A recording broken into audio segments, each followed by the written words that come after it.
To Build a Fire by Jack London. Day had broken cold and gray, exceedingly cold and gray, when the man turned aside from the main Yukon trail and climbed the high earth bank, where a dim and little-traveled trail led eastward through the fat spruce timberland. It was a steep bank, and he paused for breath at the top, excusing the act to himself by looking at his watch. It was 9 o'clock. There was no sun, nor hint of sun, though there was not a cloud in the sky. It was a clear day, and yet there seemed an intangible pall over the face of things, a subtle gloom that made the day dark, and that was due to the absence of sun. This fact did not worry the man. He was used to the lack of sun. It had been days since he had seen the sun, and he knew that a few more days must pass before that cheerful orb, due south, would just peep above the skyline and dip immediately from view. The man flung a look back along the way he had come. The Yukon lay a mile wide and hidden under 3 feet of ice. On top of this ice there was as many feet of snow. It was all pure white, rolling in gentle undulations where the ice jams of the freeze-up had formed. North and south, as far as his eye could see, it was unbroken white, save for a dark hairline that curved and twisted from around the spruce-covered island to the south, and that curved and twisted away into the north, where it disappeared behind another spruce-covered island. This dark hairline was the trail, the main trail, that led south 500 miles to the Chilkoot Pass, Daya, and the salt water, and that led north 70 miles to Dawson, and still on to the sea 1,000 miles to Nulato, and finally to St. Michael on Bering Sea, 1,000 miles and a half, 1,000 more. But all this, the mysterious, far-reaching hairline trail, the absence of sun from the sky, the tremendous cold, and the strangeness and weirdness of it all, made no impression on the man. It was not because he was long used to it. He was a newcomer to the land, a Chechako, and this was his first winter. The trouble with him was that he was without imagination. He was quick and alert in the things of life, but only in the things and not in the significances. 50 degrees below zero meant 80-odd degrees of frost. Such fact impressed him as being cold and uncomfortable, and that was all. It did not lead him to meditate upon his frailty as a creature of temperature, and upon man's frailty in general, able only to live within certain narrow limits of heat and cold. And from there on, it did not lead him to the conjectural field of immortality and man's place in the universe. 50 degrees below zero stood for a bite of frost that hurt, and that must be guarded against by the use of mittens, ear-flaps, warm moccasins, and thick socks. 50 degrees below zero was to him just precisely 50 degrees below zero. That there should be anything more to it than that was a thought that never entered his head. As he turned to go on, he spat speculatively. There was a sharp, explosive crackle that startled him. He spat again. And again in the air, before it could fall to the snow, the spittle crackled. He knew that at 50 below spittle crackled on the snow, but this spittle had crackled in the air. Undoubtedly it was colder than 50 below. How much colder he did not know. But the temperature did not matter. He was bound for the old claim on the left fork of Henderson Creek, where the boys were already. They had come over across the divide from the Indian Creek country, while he had come the roundabout way to take a look at the possibilities of getting out logs in the spring from the islands in the Yukon. He would be into camp by 6 o'clock, a bit after dark, it was true, but the boys would be there, a fire would be going, and a hot supper would be ready. As for lunch, he pressed his hand against the protruding bundle under his jacket. It was also under his shirt, wrapped up in a handkerchief and lying against the naked skin. It was the only way to keep the biscuits from freezing. He smiled agreeably to himself as he thought of those biscuits, each cut open and sopped in bacon grease, and each enclosing a generous slice of fried bacon. He plunged in among the big spruce trees. The trail was faint. A foot of snow had fallen since the last sled had passed over, and he was glad he was without a sled traveling light. In fact, he carried nothing but the lunch wrapped in the handkerchief. He was surprised, however, at the cold. It certainly was cold, he concluded, as he rubbed his numbed nose and cheekbones with his mittened hand. He was a warm, whiskered man, but the hair on his face did not protect the high cheekbones, and the eager nose that thrust itself aggressively into the frosty air. At the man's heels trotted a dog, a big native husky, the proper wolf dog, gray-coated, and without any visible or temperamental difference from its brother, the wild wolf. The animal was depressed by the tremendous cold. It knew that it was no time for traveling. Its instinct told it a truer tale than was told to the man by the man's judgment. In reality, it was not merely colder than 50 below zero, it was colder than 60 below, than 70 below. It was 75 below zero. Since the freezing point is 32 above zero, it meant that 107 degrees of frost obtained. The dog did not know anything about thermometers. Possibly in its brain there was no sharp consciousness of a condition of very cold, such as was in the man's brain. But the brute had its instinct. It experienced a vague but menacing apprehension that subdued it and made it slink along at the man's heels, and that made it question eagerly every unwanted movement of the man, as if expecting him to go into camp or seek shelter somewhere and build a fire. The dog had learned fire, and it wanted fire, or else to burrow under the snow and cuddle its warmth away from the air. The frozen moisture of its breathing had settled on its fur in a fine powder of frost, and especially where its jowls, muzzle, and eyelashes whitened by its crystalled breath. The man's red beard and mustache were likewise frosted, but more solidly, the deposit taking the form of ice and increasing with every warm, moist breath he exhaled. Also, the man was chewing tobacco, and the muzzle of ice held its lips so rigidly that he was unable to clear his chin when he expelled the juice. The result was that a crystal beard of the color and solidity of amber was increasing its length on his chin. If he fell down, it would shatter itself like glass into brittle fragments. But he did not mind the appendage. It was the penalty all tobacco chewers paid in that country, and he had been out before in 2 cold snaps. They had not been so cold as this, he knew, but by the spirit thermometer at 60 mile, he knew they had been registered at 50 below and at 55. He held on through the level stretch of woods for several miles, crossed a wide flat of niggerheads, and dropped down a bank to the frozen bed of a small stream. This was Henderson Creek, and he knew he was 10 miles from the forks. He looked at his watch. It was 10 o'clock. He was walking 4 miles an hour, and he calculated that he would arrive at the forks at 12:30. He decided to celebrate that event by eating his lunch there. The dog dropped in again at his heels, with a tail drooping discouragement as the man swung along the creek bed. The furrow of the old sledge trail was plainly visible, but a dozen inches of snow covered the marks of the last runners. In a month no man had come up or down that silent creek. The man held steadily on. He was not much given to thinking, and just then particularly he had nothing to think about, save that he would eat lunch at the forks, and that at 6 o'clock he would be in camp with the boys. There was nobody to talk to, and had there been, speech would have been impossible because of the ice muzzle on his mouth. So he continued monotonously to chew tobacco and to increase the length of his amber beard. Once in a while the thought reiterated itself that it was very cold, and that he had never experienced such cold. As he walked along he rubbed his cheekbones and nose with the back of his mittened hand. He did this automatically now and again, changing hands. But rub as he would, the instant he stopped his cheekbones went numb, and the following instant the end of his nose went numb. He was sure to frost his cheeks. He knew that, and experienced a pain of regret that he had not devised a nose strap of the sort Bud wore in cold snaps. Such a strap passed across the cheeks as well and saved them. But it didn't matter much after all. What was frosted cheeks? A bit painful, that was all. They were never serious. Empty as the man's mind was of thoughts, he was keenly observant, and he noticed the changes in the creek, the curves and bends and timber jams, and always he sharply noted where he placed his feet. Once coming around a bend, he shied abruptly, like a startled horse, curved away from the place where he had been walking, and retreated several paces back along the trail. The creek he knew was frozen clear to the bottom. No creek could contain water in that Arctic winter.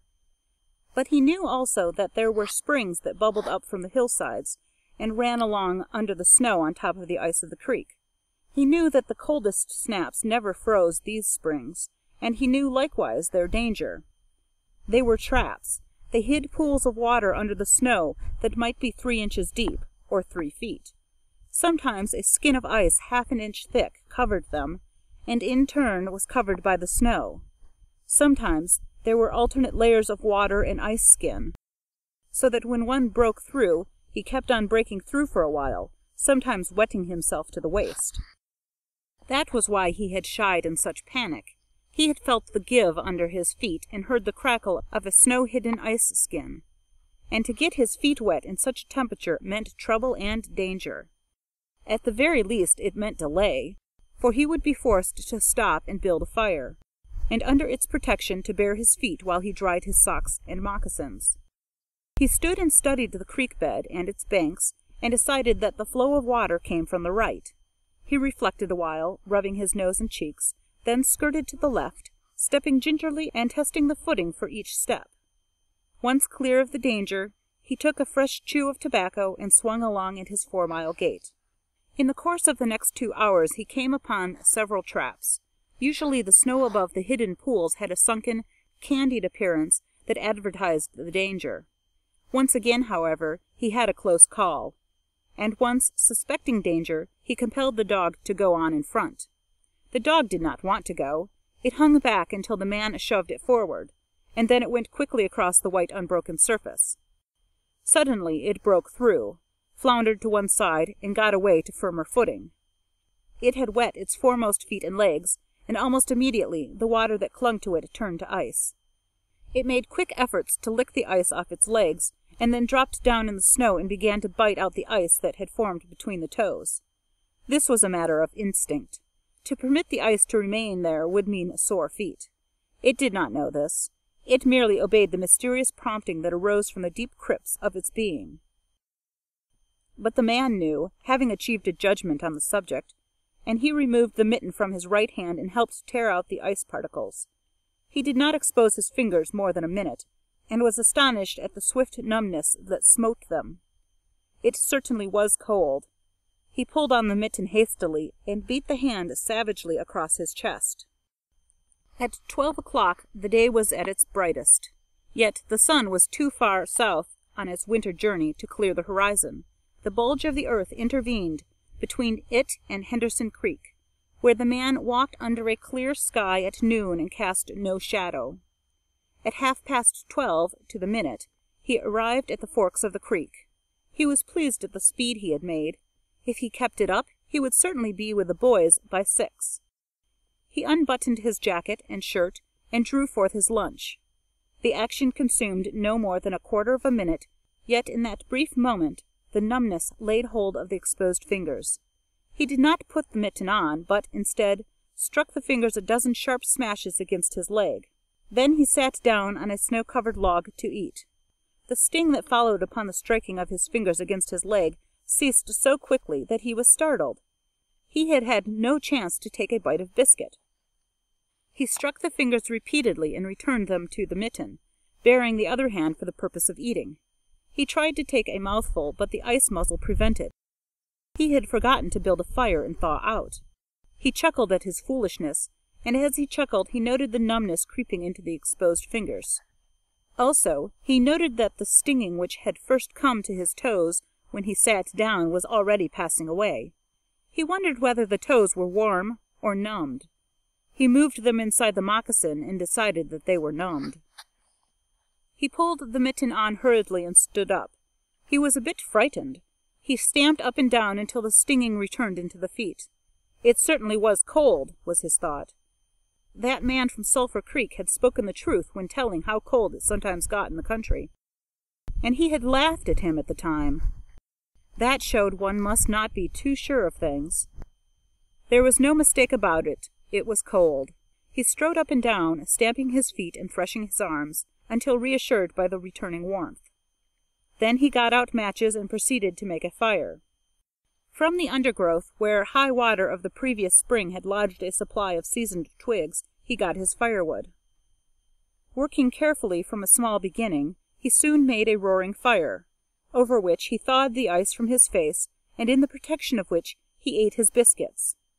For the moment, the cold of space was outwitted. The dog took satisfaction in the fire, stretching out close enough for warmth and far enough away to escape being singed. When the man had finished, he filled his pipe and took his comfortable time over a smoke. Then he pulled on his mittens, settled the ear-flaps of his cap firmly about his ears, and took the creek trail up the left fork. The dog was disappointed and yearned back toward the fire. This man did not know cold.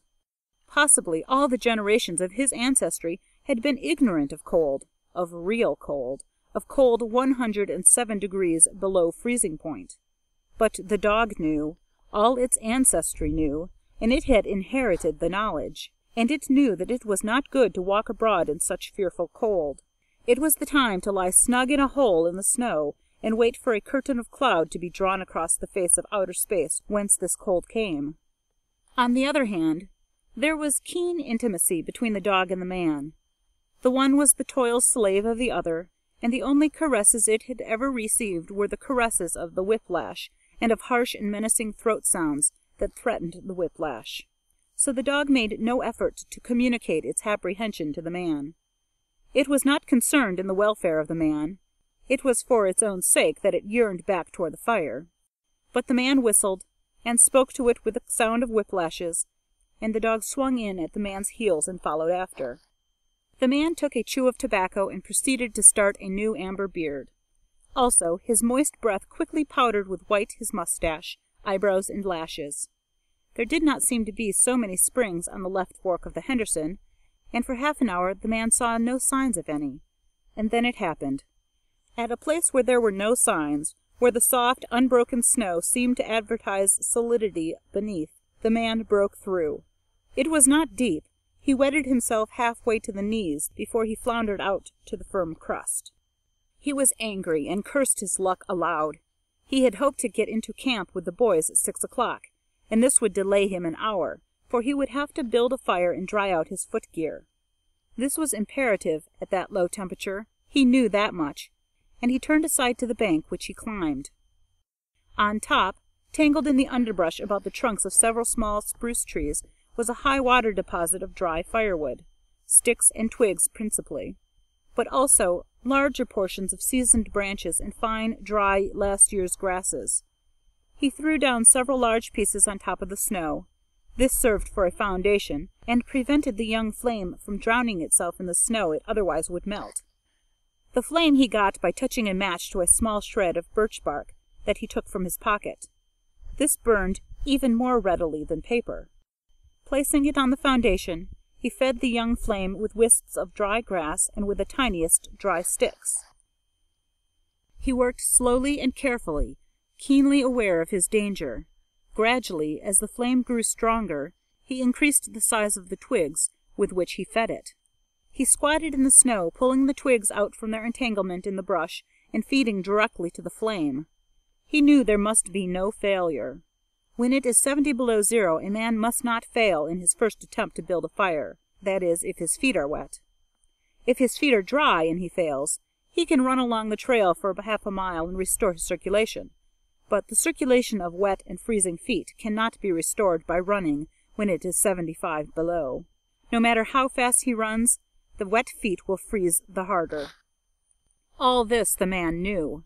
The old-timer on Sulphur Creek had told him about it the previous fall, and now he was appreciating the advice. Already all sensation had gone out of his feet. To build the fire, he had been forced to remove his mittens, and the fingers had quickly gone numb. His pace of 4 miles an hour had kept his heart beating blood to the surface of his body and to all the extremities. But the instant he stopped, the action of the pump eased down. The cold of space smote the unprotected tip of the planet, and he, being on the unprotected tip, received the full force of the blow. The blood of his body recoiled before it.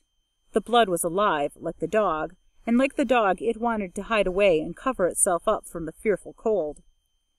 So long as he walked 4 miles an hour, he pumped that blood willy-nilly to the surface. But now it ebbed away and sank down into the recesses of his body. The extremities were the first to feel its absence. His wet feet froze the faster, and his exposed fingers numbed the faster, though they had not yet begun to freeze. Nose and cheeks were already freezing, while the skin of all his body chilled as it lost its blood. But he was safe. Toes and nose and cheeks would be only touched by the frost, for the fire was beginning to burn with strength. He was feeding it with twigs the size of his finger. In another minute he would be able to feed it with branches the size of his wrist, and then he could remove his wet footgear, and while it dried, he could keep his naked feet warm by the fire, rubbing them at first, of course, with snow. The fire was a success. He was safe. He remembered the advice of the old-timer on Sulphur Creek, and smiled. The old-timer had been very serious in laying down the law that no man must travel alone in the Klondike after 50 below. Well, here he was. He had had the accident, he was alone, and he had saved himself. Those old-timers were rather womanish, some of them, he thought. All a man had to do was keep his head, and he was all right. Any man who was a man could travel alone. But it was surprising the rapidity with which his cheeks and nose were freezing. And he had not thought his fingers would go lifeless in so short a time. Lifeless they were, for he could scarcely make them move together to grip a twig, and they seemed remote from his body and from him. When he touched a twig, he had to look and see whether or not he had hold of it. The wires were pretty well down between him and his finger ends, all of which counted for little. There was the fire, snapping and crackling and promising life with every dancing flame. He started to untie his moccasins. They were coated with ice. The thick German socks were like sheaths of iron halfway to the knees, and the moccasin strings were like rods of steel, all twisted and knotted as by some conflagration. For a moment he tugged with his numbed fingers. Then, realizing the folly of it, he drew his sheath knife. But before he could cut the strings, it happened. It was his own fault, or rather his mistake. He should not have built the fire under the spruce tree. He should have built it in the open. But it had been easier to pull the twigs from the brush and drop them directly on the fire. Now the tree under which he had done this carried a weight of snow on its boughs. No wind had blown for weeks, and each bough was fully freighted. Each time he had pulled a twig, he had communicated a slight agitation to the tree, an unperceptible agitation, so far as he was concerned, but an agitation sufficient to bring about the disaster. High up in the tree, one bough capsized its load of snow. This fell on the boughs beneath, capsizing them. This process continued, spreading out and involving the whole tree. It grew like an avalanche, and it descended without warning upon the man and the fire was blotted out. Where it had burned was a mantle of fresh and disordered snow. The man was shocked. It was as though he had just heard his own sentence of death. For a moment he sat and stared at the spot where the fire had been. Then he grew very calm. Perhaps the old-timer on Sulphur Creek was right. If he had only had a trail mate, he would have been in no danger now. The trail mate would have built the fire. Well, it was up to him to build the fire over again, and this second time there must be no failure. Even if he succeeded, he would most likely lose some toes. His feet must be badly frozen by now, and there would be some time before the second fire was ready. Such were his thoughts, but he did not sit and think them. He was busy all the time they were passing through his mind, and made a new foundation for a fire, this time in the open, where no treacherous tree would blot it out. Next he gathered dry grasses and tiny twigs from the high-water flotsam.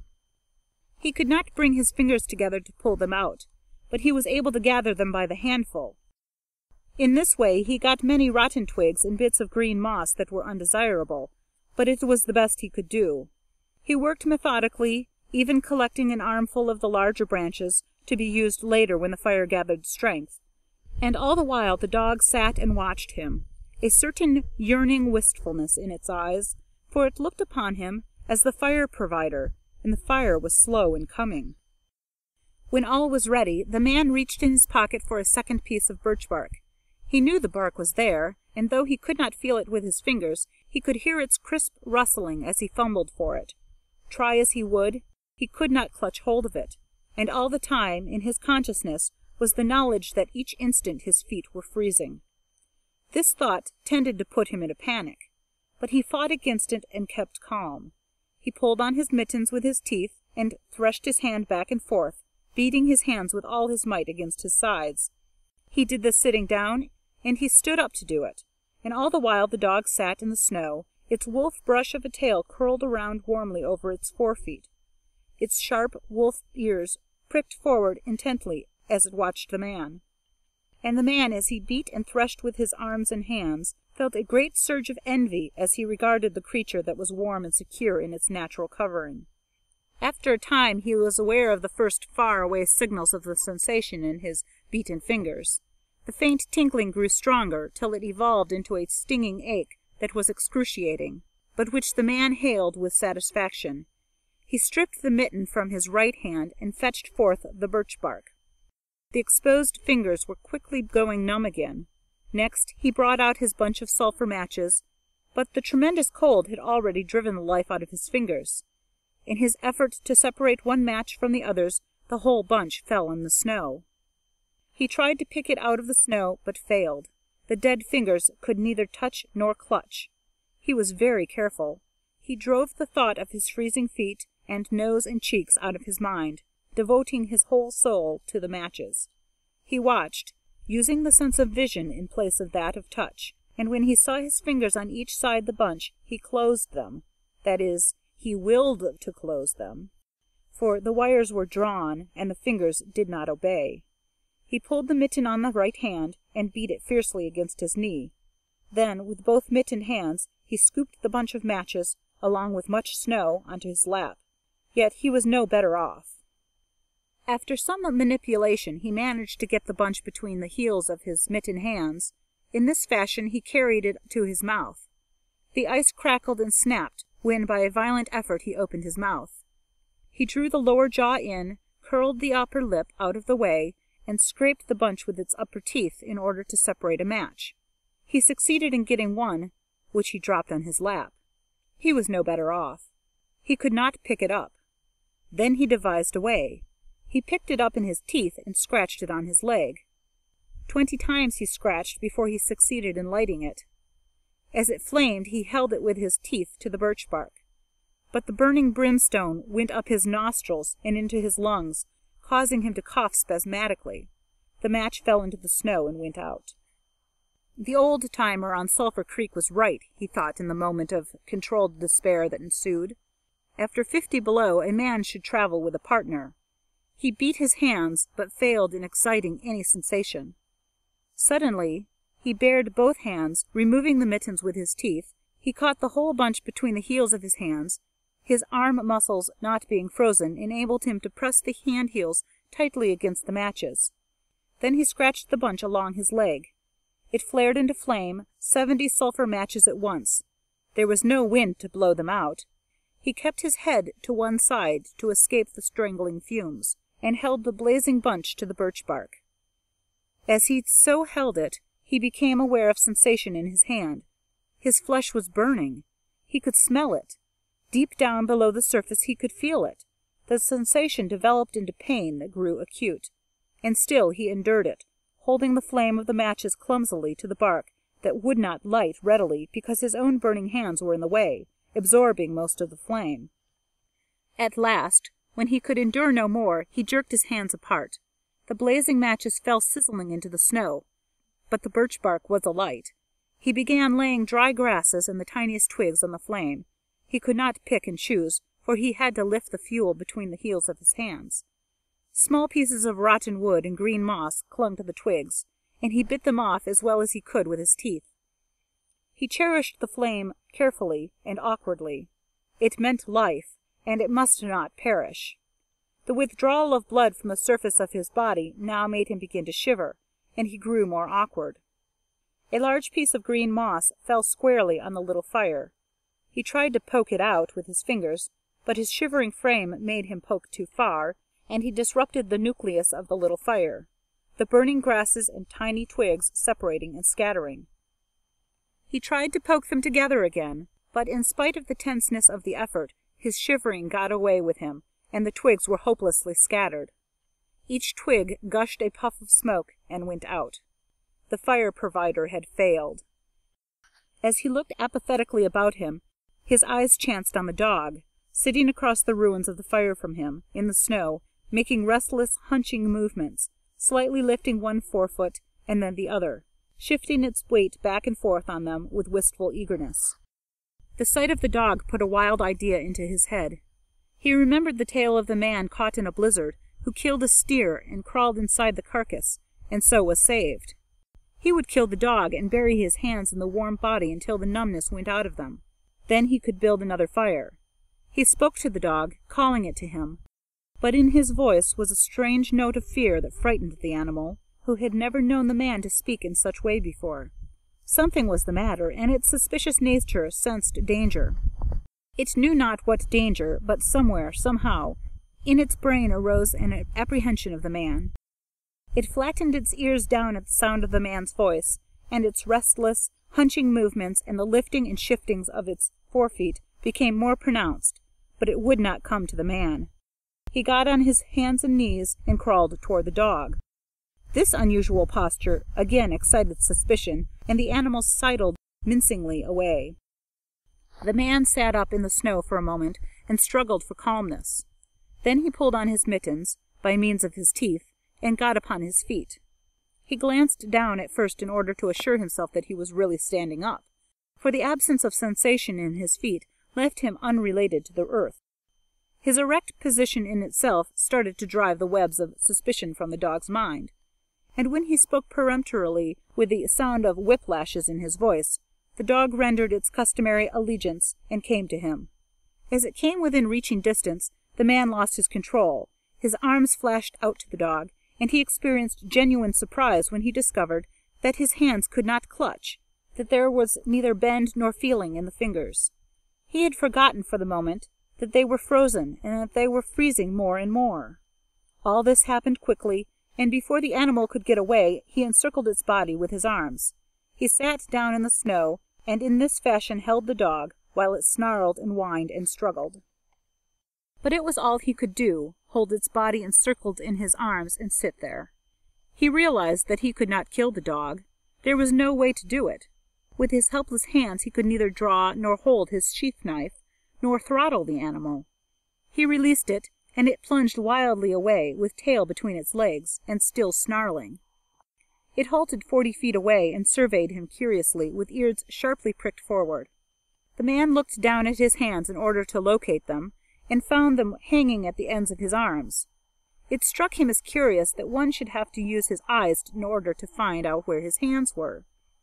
He began threshing his hands back and forth, beating the mittened hands against his sides.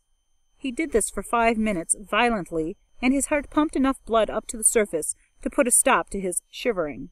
But no sensation was aroused in the hands. He had an impression that they hung like weights on the ends of his arms, but when he tried to run the impression down, he could not find it. A certain fear of death, dull and oppressive, came to him. This fear quickly became poignant as he realized that it was no longer a mere matter of freezing his fingers and toes, or of losing his hands and feet, but that it was a matter of life and death, with the chances against him.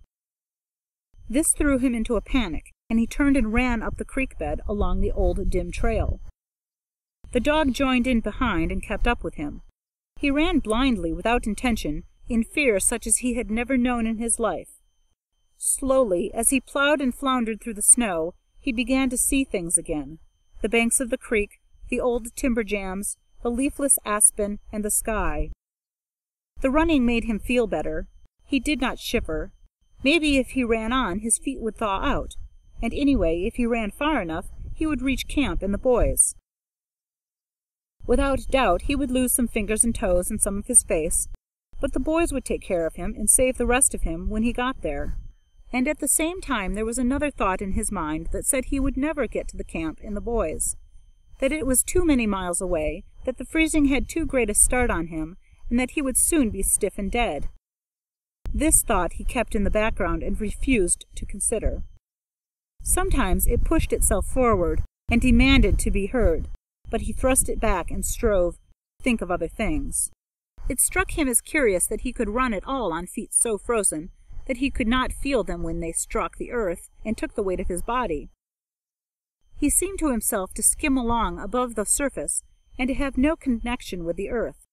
Somewhere he had once seen a winged Mercury, and he wondered if Mercury felt as he felt when skimming over the earth. His theory of running until he reached camp and the boys had one flaw in it. He lacked the endurance. Several times he stumbled, and finally he tottered, crumpled up, and fell. When he tried to rise, he failed. He must sit and rest, he decided, and next time he would merely walk and keep on going. As he sat and regained his breath, he noted that he was feeling quite warm and comfortable. He was not shivering, and it even seemed that a warm glow had come to his chest and trunk. And yet, when he touched his nose or cheeks, there was no sensation. Running would not thaw them out, nor would it thaw out his hands and feet. Then the thought came to him that the frozen portions of his body must be extending. He tried to keep this thought down, to forget it, to think of something else. He was aware of the panicky feeling that it caused, and he was afraid of the panic. But the thought asserted itself and persisted, until it produced a vision of his body totally frozen. This was too much, and he made another wild run along the trail. Once he slowed down to a walk, but the thought of the freezing extending itself made him run again. And all the time the dog ran with him at his heels. When he fell down a second time, it curled its tail over its forefeet and sat in front of him, facing him curiously eager and intent. The warmth and security of the animal angered him, and he cursed it till it flattened down its ears appeasingly. This time the shivering came more quickly upon the man. He was losing in his battle with the frost. It was creeping into his body from all sides. The thought of it drove him on, but he ran no more than 100 feet, when he staggered and pitched headlong. It was his last panic. When he had recovered his breath and control, he sat up and entertained in his mind the conception of meeting death with dignity. However, the conception did not come to him in such terms. His idea of it was that he had been making a fool of himself, running around like a chicken with its head cut off. Such was the simile that occurred to him. Well, he was bound to freeze anyway, and he might as well take it decently. With this new-found peace of mind came the first glimmerings of drowsiness. A good idea, he thought, to sleep off to death. It was like taking an anesthetic. Freezing was not so bad as people thought. There were lots worse ways to die. He pictured the boys finding his body next day. Suddenly he found himself with them, coming along the trail and looking for himself. And still with them, he came around a turn in the trail and found himself lying in the snow. He did not belong with himself any more, for even then he was out of himself, standing with the boys and looking at himself in the snow. It certainly was cold, was his thought. When he got back to the States, he could tell the folks what real cold was. He drifted on from this to a vision of the old-timer on Sulphur Creek. He could see him quite clearly, warm and comfortable, and smoking a pipe. "You were right, old hoss, you were right," the man mumbled to the old-timer of Sulphur Creek. Then the man drowsed into what seemed to him the most comfortable and satisfying sleep he had ever known. The dog sat facing him and waiting. The brief day drew to a close in a long, slow twilight. There were no signs of a fire to be made, and besides, never in the dog's experience had it known a man to sit like that in the snow and make no fire. As the twilight drew on, its eager yearning for the fire mastered it, and with a long lifting and shifting of forefeet, it whined softly, then flattened its ears down in anticipation of being chidden by the man. But the man remained silent. Later, the dog whined loudly, and still later it crept close to the man and caught the scent of death. This made the animal bristle and back away. A little longer it delayed, howling under the stars that leaped and danced and shone brightly in the cold sky. Then it turned and trotted up the trail in the direction of the camp it knew, where were the other food providers and fire providers. End of To Build a Fire by Jack London.